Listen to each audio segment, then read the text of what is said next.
firstly, before I do get started, there, you know, what we're going to talk about is the logistics stuff, and there've been a huge number of other people involved in the work that we're going to talk about. So that although you're hearing from a handful of us, there's actually a big list of people in the IFM, but also, and thank you to everyone in the IFM that's been helping, and there's more coming, I think, but also around the university and colleges, and also Redbite, who've contributed stuff throughout the program.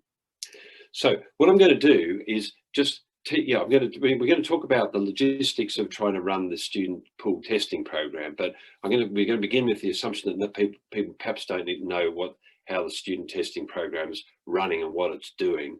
I should say I've just come off the heads of colleges Friday Zoom meeting, which is like 90 people on a Zoom meeting, and this testing program is probably the most important thing to the colleges, and very important for the university. So it is quite major. But what it's about is that back in August, a plan was hatched to try to test all the students every week in Cambridge, and as is usual, that it got announced in the news way before we knew how to do it. And so I think that's something from about the 11th of September. And so lots of announcements made, you know, and saying that all students will actually be tested once a week. And I think it was mainly in response to a really growing nervousness as the COVID numbers started to increase at the beginning of September, that the university felt the need to put something in place. We actually, what we had to work with was that the Anne McLaren building, which does testing for the region, had 2,000 tests per week available that the university had access to, and that's partly due to an arrangement that people like Andy Neely and others put together quite a while ago. But of course, we have 16,000 students living in college accommodation. So the math says we can't test every student every week. But a couple of colleagues in the clinical school proposed a clever pool testing program, and there have been others around the world, but they devised one that worked here. And it was basically we were going to gather together 8 to 10 students. You know, and the college has already done this thing called householding. We're going to gather 8 to 10 students in a pool. We do it. All those 8 to 10 students would do one test, which involved getting 10 tiny little swabs that have been in the back of their throat and up their nose into one test tube. And then that would be sent off for testing. If the test was positive, they would then follow on with individual tests. And that way we could keep the actual amount of test capacity we used down to a much lower level.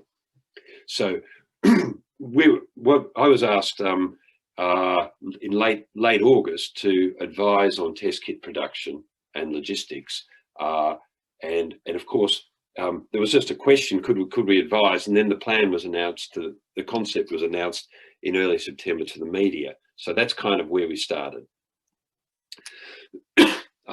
So what we're going to do is really, I just give a quick overview of the testing process and the logistics challenges. Then I'm going to get the individuals that have been involved in bits of the development to actually talk in a bit more detail. So I don't bother reading this. This is sort of scraps from my notes from the early period of time. So we basically, you know, the first actual meeting that I went to is about the 26th of August, and essentially our job was to design a system to make sure that we collected as many of all those samples correctly and traceably from all the students around all the colleges and get them to the test centre every week. And that broke down to 4 sort of steps, pretty basic looking stuff: just make kits, transport them, make sure the college does it the right way, and then get them back and get them to the testing facility, the Anne McLaren building. So I managed to make use of my bedroom cupboard, which had a couple of months break, and that's the initial plan was something like that. And I thought that other people would be working on other plans. It turns out there was no other plan, and but actually the university IT took that and made it into an amazing Miro board, which I just couldn't find for today, but that is an incredible thing. And then we immediately started to advertise to try to get some volunteers, victims. Don't know that they're all on the talk, so you'll determine for yourself whether they were victims. And our plan was, as I said, we just get parts, make test kits, deliver to colleges. This bit in red, the college pool sample, was the stressful item, because that we couldn't control that, and then we collect samples and deliver to testing. So just focusing on that bit of the college bit, you know, just to give you a sense of the degree of difficulty, there are basically 37 organisations, so 31 colleges and 6 other religious colleges that all had their own processes, staffing, and they'd all designed incredibly inventive different models for student households. And so our decision really early on was we had to make the bit that the colleges did as simple as possible. Otherwise, the chance of all 37 being able to follow it was probably low. And so the college bit was they had to receive our kits in boxes, distribute it to student pools. Students had to do their sampling, and then we collected their samples back and then fed it back into our delivery process. So that was, we'll come back to that, and Rory will talk about that in a little while. So our initial logistics challenge was pretty simple. We had no infrastructure, no systems, no personnel to do it. And those 37 colleges and organisations to deal with and brief, get set up for receiving kits, etc. And actually, a lot of colleges have multiple locations. So we had 50 plus delivery sites. We had that constrained capacity at the test building, and not only was it 2,000 a week, it was about 500 a day. So we actually had to deliver 500 pool tests a day, not just all in one lump. And actually, it was even harder than that. They had to be there by 3 p.m. So we had, essentially, that was the end of August. We had 5 weeks to get a system in place for a start on the 5th of October, and 3 weeks before we would start doing the first pilot. We did pilots at St John's and Lucy Cavendish earlier at that time. And of course, you know, there's a line in the Lord of the Rings, which I can't remember, but, you know, it's like high likelihood that the specifications would change. All the things that could go wrong potentially were all there. So that was where we started. Okay, so now I'm just going to talk about the approach we put together that kind of helped to, you know, I mean, the great thing about starting with a blank canvas is you've got a blank canvas. So we were able to essentially design the system from the ground up with some constraints. So I'm just going to talk about that a bit now. So firstly, I guess some general comments about our approach. We just had to identify shortcuts for purchasing and recruiting and delivery. And, you know, I should comment, Maggie and Sian and others in the IFM have been massively helpful. We bypassed a lot of the university's processes. Not, I don't think in a bad way, but and also, the engineering HR people were great as well. We also just used whatever facilities were available. And I'd say there's a lot of stuff treading water, including empty buildings out at Addenbrooks and the UMS system that wasn't actually running that much back in August. So, but the key, it's actually the next bullet point, was just getting highly flexible people that were happy to be dropped into something and when it wasn't clear what they were being dropped into, with a track record of solving problems in short, finite time. You can read the thing there. And of course, that's our students. So, or former students, well, a mix anyway. So that's what we focused on. And then, you know, we basically collectively wanted to develop facilities that could be reconfigured rapidly, but generally we had to develop them rapidly as well. And a reasonable starting assumption, which is proving to be very much the case. So as I was saying, this morning at the college's meeting, we just totally changed the whole way we're doing it. That the end problem wasn't going to be the start problem. So, so as I say, the facilities we've developed kind of fit around that flow chart I began with. In order to prepare kits and boxes, we were literally given this, well, it's a condemned building out on the Addenbrooke site. And there we built up a pop-up, well, I call it a pop-up warehouse, but an instantaneous warehouse and a flexible test kit assembly line. And Rob and Darius will talk about that. Then we had to look at how we got stuff to the colleges and collected it from colleges. And, you know, we ended up with getting one UMS van and one driver. And I should have put Diane in that thanks list, because Diane from the UMS has been brilliant. So Ajit and Rory will talk a lot about that stuff, and Rory will also talk about some of the red bit in the middle as well, which is how we deal with the student college interface, which was I would say non-trivial. I think Rory would say something more extreme than that. And then overall, you know, the key has been, I guess you might expect me to say this, but the key has been a tracking system. You know, we imposed a tracking system that was probably beyond what the original spec required, because we just thought things are going to go wrong and we don't know what they are. And so if we can't work out where stuff is, and so Rob will talk about that. And that's, you know, obviously had a lot of input from Redbyte as well. Okay, I'm handing over to Rob now. Yes, thank you, Duncan. So as Duncan was saying, the tracking system has been completely key, and that has two kind of tentacles. The first one we'll talk about is the one that comes into the warehousing operation. So when we started, it was just extremely uncertain of what number of items we'd be dealing with in terms of different SKUs and what volume within each SKU we'd be dealing with as well. So we needed to set up something that could adapt really rapidly to changing numbers in, as I say, in both volume and scale. The key thing that we've been using the tracking in the warehouse for is projecting forward when we're going to stock out certain items. There have been myriad supply chain disruptions due to the whole world trying to do a lot of coronavirus testing at the moment. We've had shortages of swabs, reagents, etc.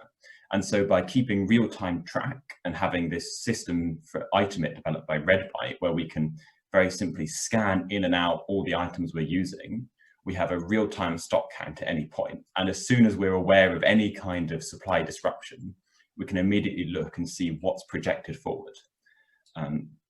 This has allowed us to avoid any issues, but also the software that Redbyte have developed and the way we've used it has enabled us to be extremely adaptable and responsive in what we're doing, that it takes a couple of hours to completely change our warehousing operation. And that just allows us to respond to the changing requirements that we're constantly dealing with on this project as we scale up and scale down different parts of the testing program. So you can see there's the contents of a test kit. There's quite a lot of different items that have all got to go in there, and Darius will talk a bit more about making sure that they all end up in the right package. Next slide, Duncan. So we learned a lot doing this. For starters, even though our processes were really simple, they weren't simple enough to begin with. That we were still finding that some staff members didn't quite understand the tracking system. We were losing track of exactly how much we had of different items. And as I was saying, the challenge with the different items we have is that they just keep changing. That suddenly, when we started supporting the university symptomatic testing pod, which is where you go if you're a member of staff, we suddenly were dealing with lots of PPE, and we hadn't been planning to handle PPE at all. And so we needed to set up an entirely new warehouse system to handle that. And we managed to get that up and running in less than a day, which is the strength of this extensible system. It's also been a challenge with COVID safety, having these lots of small warehouses dotted around this condemned building that Duncan mentioned, in that you've got one person moving in and out of certain rooms. You don't want more than one person in any room. You don't want to be sharing devices. Those have posed extra challenges that you wouldn't have in a normal setting. And as Duncan mentioned as well, we've had some issues with university procurement that has meant that sometimes the low-cost solution is better because we haven't got to go through all these levels of approval. We can just print paper, laminate paper, stick up QR codes around the place, and that's much quicker. Okay. Thanks, Rob. Okay, so I'll now hand over to Darius, who'll talk about, I'm trying to anyway, hand over to Darius, who will talk about the test kit assembly operation. Okay, thank you very much, Duncan. Yes, so I will just give a quick overview of the test kit assembly process and then go into a bit more detail about the challenges we faced and how we went about setting up the lines. So if we start on the left, the colleges provide data on student locations, the number of sites that the colleges have, and addresses and student CRS IDs. And these students then are invited to consent to participate in the program. Those two sets of data are then pulled by the UIS into a system which allows us to print labels which are both unique and addressed to the individual pool leads. We then use these labels to label envelopes, pack them in test kits, add swabs, and then they're put into that's all carried out within the first station. The second station then scans a unique random pre-labeled tube and assigns it to the envelope. So that ensures, for data privacy reasons, that if someone picks up this random tube, they're not able to tell who exactly the tube belongs to. That is then done after the McLaren building has tested the tube. Yes, next slide, please, Duncan. So just in terms of the approach of actually building this assembly line, a key factor that Rory and I ran into when we first started was that demand was really not clear. And we didn't actually have access to the test kit itself for quite a while. And so a lot of the assumptions that we made were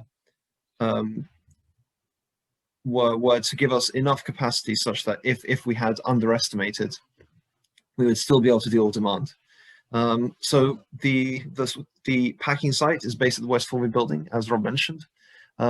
We currently have 2 stations per line, with 3 lines available, 2 of which are in operation all the time, and the 3rd which acts as a reserve. And just in terms of operations as well, obviously we have collecting components, labeling, packing, and another requirement which was added recently was to create a packing list. So a list of test kits which are going to be delivered to the colleges such that the colleges are able to confirm that they've received all the test kits, because initially we had reports that colleges weren't exactly sure whether or not they had received these test kits in the first place. And so because of the nature of the line and how we've set things up, we were able to easily integrate that as an extra step within the line. In terms of HR, the team here currently are mostly furloughed from the university catering service, and so many of them have worked in a packing environment before. So it's fast-paced, repetitive tasks, and it means that their learning rate has been actually extremely fast as well, which is something I'll talk about in just a second. Training currently is carried out in a quick hands-on approach method. So staff are invited to immediately, after having a tour of the building, to get on the lines, shadow the current employees, in order to get an idea of how the packing process is actually done. And we also have some SOP, standard operating procedures, which they can use if they need to. The kits themselves are manufactured a week in advance, which gives us the buffer and the ability to make any changes if colleges request changes last minute, or if we realize that something needs to be changed or a mistake has been made. Next slide, Duncan, please. So currently, in terms of the performance of the line, the current effective rate, which is the rate at which the lines produce test kits on a day when they're producing all day, is about 741 test kits on average. The current layout maximum, so given a few changes to the way that we pack, is about 1,050 test kits, and the bottleneck capacity, which is the capacity of the scanner itself, given that it's manually manned, is about 680 test kits. The lines run for between 60 to 90% of the time, depending on the week, depending on demand. So as an example, in the previous week, the demand was fairly low, and so we only ran for about 70% of the time. But in the coming week, because of a change in process, which Becca will be going into later, we're expecting to run the line for the entire week all the time.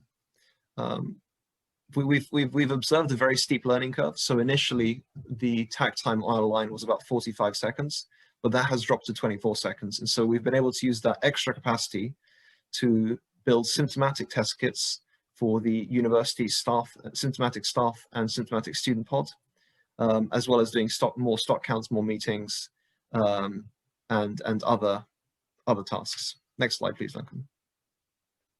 So I guess just key learnings from the assembly layout that we observed. The first and foremost is redundancy. All critical equipment, including printers and laptops, have engineering spares. We have extra staff ready and trained in case anyone goes off ill or are asked to stay at home because of track and trace. A second point, capacity. Demand is highly unknown and highly variable. We have extra capacity on site in order to ensure that we can meet any changes in demand, and also we can call upon extra staff if we need to. In terms of flexibility as well, we've ensured that all of our staff are multi-trained. So if two staff members who would normally be scanning both go off sick, we're able to shuffle staff in order to ensure that we still have people who are able to scan. We also have a substantial amount of work in process inventory, which allows us to buffer against any technical problems, which were especially prevalent in the first few weeks as the UIS system was first being integrated. But this does reduce the responsiveness of the system, and so we've been gradually reducing this buffer as time has progressed.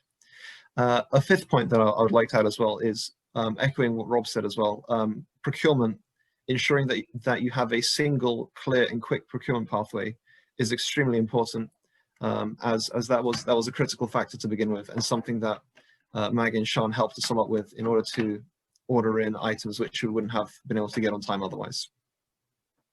Thank you very much. Thanks, Darius. So yeah, so you can see lots of MET project experience going into that activity there, and equally into the next one as well. So I'm going to hand over to Rory now to talk about the delivery and collection system. Yeah, I'm going to apologise in advance because my internet is a little unstable, so I might drop in and out, but I shall do my best. I'm going to go through the delivery and collection system, which is everything from the boxes, the red boxes that you can see being sealed at the end of the production process, to then being delivered to colleges. I'll then take you through the actual process that goes in colleges very briefly, but that varies from college to college. And then I'll explain the collection back to the testing site as well. So these red boxes, colleges don't have a single red box. The boxes have been batched. So there's up to 50 envelopes in a single box. That's mostly led by the capacity of the box, but it also helps in the production facility to manage batch sizes there. So all of the production orders that we see are of roughly a similar size, which creates a manageable workflow in the production lines. At the beginning of each day, we take out about 20 of these boxes in a van, and we deliver them to sites around Cambridge. Each box has individually labeled envelopes. The envelopes have a list of CRS IDs, and they're addressed to a single student within that college. We can track which boxes those envelopes are in, and then we can track where the boxes go. Each box is labeled for a specific location, and we use that to ensure that all of the tests reach the right place. We were lucky to have access to the UMS, or University Mail Service. That gives us a single driver who can learn the process very well. They have quick and efficient rounds, and they do the process again and again, which means we make fewer mistakes. To date, no mistakes, which is good news. And we can do it quickly and reliably, which gives peace of mind to the colleges and the students that their tests are being carried out in an efficient manner. In order to cut the logistics challenge, we implemented a simultaneous delivery and collection system. That is, we deliver the tests a week in advance of the test day, And then when we collect a week's tests, we deliver the next week's tests in exchange for that. That has a use in that we have a transactional exchange. So the driver is always delivering a box for every box they pick up, which reduces the chance of boxes going missing. But it also means that we only have to drive half as many routes, which keeps the problem of visiting 50 sites a week before 1 a.m. To a much more manageable state. Yeah, the rhythm at the bottom there gives you a rough idea. I won't read it out, but the whole process is a turnaround of about 9 days, which is pretty quick for building and delivering specific test kits. If you wouldn't mind clicking on, Duncan. So there's a number of learnings from the delivery and collection system that I'd like to flag up. We did operate with a 9-day lead time, which did create its own issues. So there are a number of issues where people made late changes to accommodation, students moved around within their colleges. It was very hard to represent those within our label system. So we print the labels in advance. The students, if they've moved, they need to move testing kits, and the labels on the testing kits don't reflect that. However, what you quickly realize when you start to push that problem to its extremis is that at the most, in a COVID safe manner, you can get that lead time down to about 2 days, and you still can't solve all the problems of moving students by cutting the lead time. So we carried out various thought exercises into what we could do to help there, and realized that we were still going to need a last-minute digital system to update the students about which test pool they should test in. The flip side of having lead times is because we had a lot of spare capacity at the production site, we were mobile, had our own van, courtesy of the IFM, very much helped us there. We were actually able to sort a lot of those issues. So flagging issues becomes a particular problem within a system like this, learning about where you're going to get your information about issues arising. And if you have enough time and enough spare capacity, you can actually fix those issues. It might be kind of a selfish approach to logistics, but as engineers, we pride ourselves on being able to solve problems. So if you maintain enough spare capacity and there's enough spare time that you can solve the problems, you're often able to help out the other departments with their struggles, not only just dealing with your own struggles. So it's important to understand that misunderstandings cause serious issues when you're designing and building a distribution system. So a lot of the colleges went about their processes very different ways. A lot of the information that was distributed centrally, and so didn't reflect the differences at the individual colleges. And that meant the first few weeks there were dozens, if not hundreds, of testing kits reported missing. Chasing down those issues, they came from a range of sources. Students taking the wrong test kits going in the wrong pigeonholes being numbered incorrectly. In one case, handwriting, the difference between the number 1 and the number 7 caused more than 10 kits to go missing in a particular instance. So there's a number of issues which arise from very simple misunderstandings. You wouldn't mind clicking on, Duncan? Yeah, so Rory, I'm just going to pass over to Ajit before we come back to you to talk about the colleges, assuming Ajit's on. Yep, thanks, Duncan. We can't hear you very well, though. Right, can you hear me now? No. This is strange. I can hear you. Yeah, you could just yell. Okay, yeah, I'll yell. So the problem that Rishi and I, my PhD student Rishi Dada and I were given was to allocate the colleges to the 4 days of the week, Monday to Thursday. So which colleges should we pick up and drop off kits from on each day? Some of the constraints that we were working with were that each college had a different number of pools, as you heard before. Because of the limited testing capacity, we had to balance the number of pools to be tested across the week. So we couldn't have 600 pools to be tested on one week and 300 the other, on one day and 300 the other. Some of the colleges had multiple drop-off and pickup points, but they all needed to be, so all the drop-off and pickup points had to be scheduled on the same day.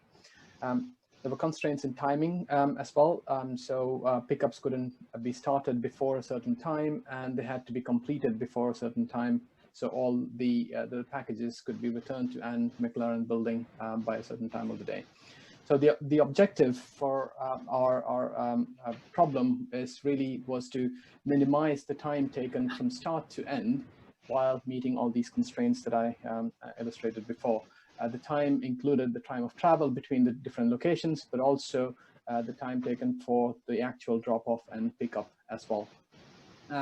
The solution, of course, this is a typical industrial engineering operations research problem. The solution was a combination of the capacitated vehicle routing problem and the traveling salesman problem. So Rishi spent quite a few hours developing an algorithm and code for getting these schedules out.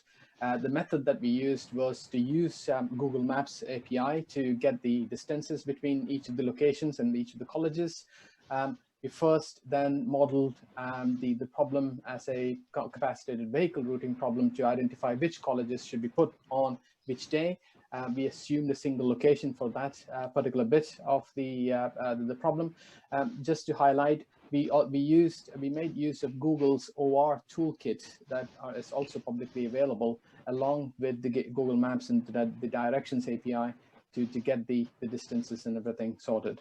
Once we had the colleges allocated to each of the days, then we put in all the locations for each of those colleges and then used a traveling salesman problem algorithm to determine what would be the optimal route and what would be the optimal schedule for the pickup and drop off amongst the different locations.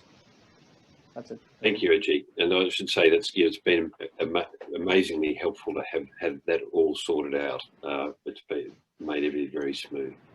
Okay, so handing over back to Rory again, because Rory was kind of at the coalface dealing on a daily basis for many weeks with the colleges. So we just thought we'd capture how we work with the colleges. Yeah, so I was lucky enough to go around with UMS Courier to make the first deliveries of college boxes, and so I was able to set up the delivery process at each site. When Diane arrives at the site, she takes a couple of boxes out of the back of her van, up to 3. The 3 is the most we deliver to any one site, and she walks them into an agreed location.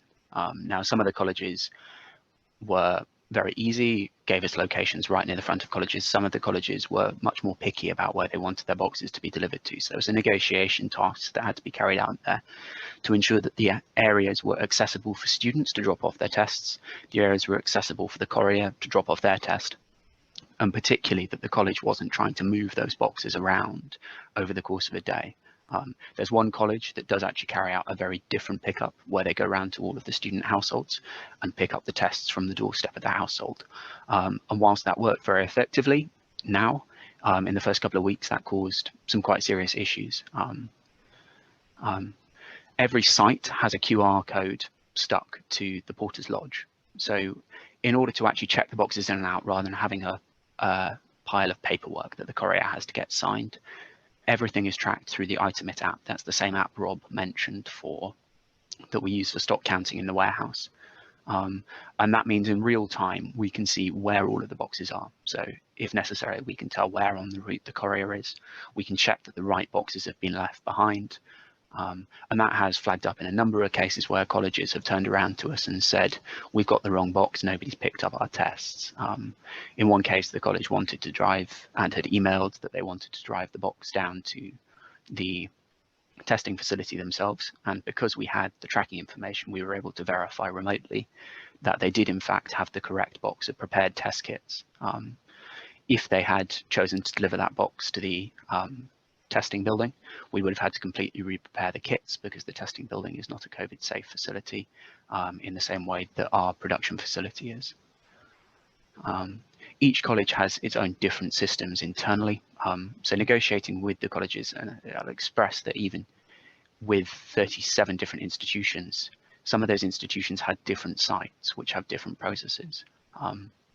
So engaging and working out what you need to mandate to colleges and what you need to, what you can allow the colleges to flex is really important, and having a proper think about that before you start engaging with the colleges. Having really clear instructions for the people within the colleges who need to be involved is important, and you should try and engage the colleges where possible when they're passing those instructions on to check if they need to make any changes to those. So for the colleges where collection is from the doorstep, the students that try to turn up to their porter's lodge with their completed test kits. need to be briefed properly that that's what's going on. And tracking, as I said, has been really important. Do you mind clicking on, Duncan? So the learnings from this part of the task: communicating the right things to the right people yields best results. If you tell a porter something about a test process, they'll shrug you off. If you tell a nurse about a delivery process, they'll send you away. So communicate to the right people and get those email addresses. When dealing with an emotive issue like testing and taking responses in from students, you need to double and triple check the responses you're getting in. I was able to man the help desk, but sifting through all of that information is a highly tricky task and takes a lot of effort. So allocating proper resource to that is important. Some institutions won't know what's good for them. So as I said before, it's important to really press on the things that are important to colleges. They won't put as much time into it as you have into thinking about these things. So if you know what's best for them, just mandate it. And communications, really important that communications for processes like this go out really quickly and really clearly. Neither of those is optional. So it's a really important part of a logistics tree. Pass on. Thanks very much, Rory.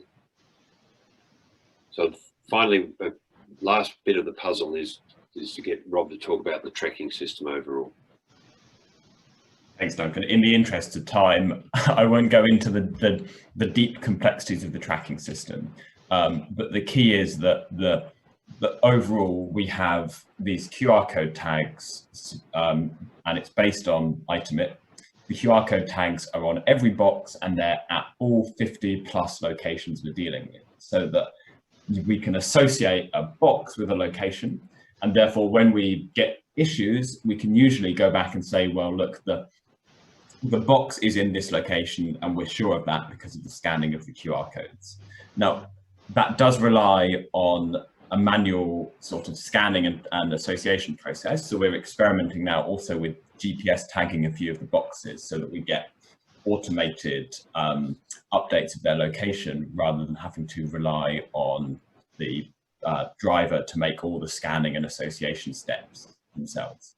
And this allows us to follow them completely through the system at every stage. Duncan, do you want to do next slide? Yeah. So what we've learned is that we've got to be really flexible and extensible with this system. That we started off with expecting somewhere around 31 to 37 locations and a couple of boxes maybe per location. We're now tracking more than 250 items through the whole system at more than 50 different locations. And that literally goes up by the day. And it's about to make a big step forward as well. So scalability has also been key. And tracking of the boxes has resolved myriad problems. Only this morning, we thought we'd lost a box and we were able to quickly go into the system and retrieve the GPS tracker data and find that it had just been moved to a different room at the West Forby building where we're based. So it's something that we weren't sure we'd need at the start, but it has prevented many problems as we go through. It's been a fantastic insurance policy. Terrific. Thanks very much, Rob. So as Rob's mentioned, in fact, everyone's mentioned, we've had lots of changes and extensions as we went along,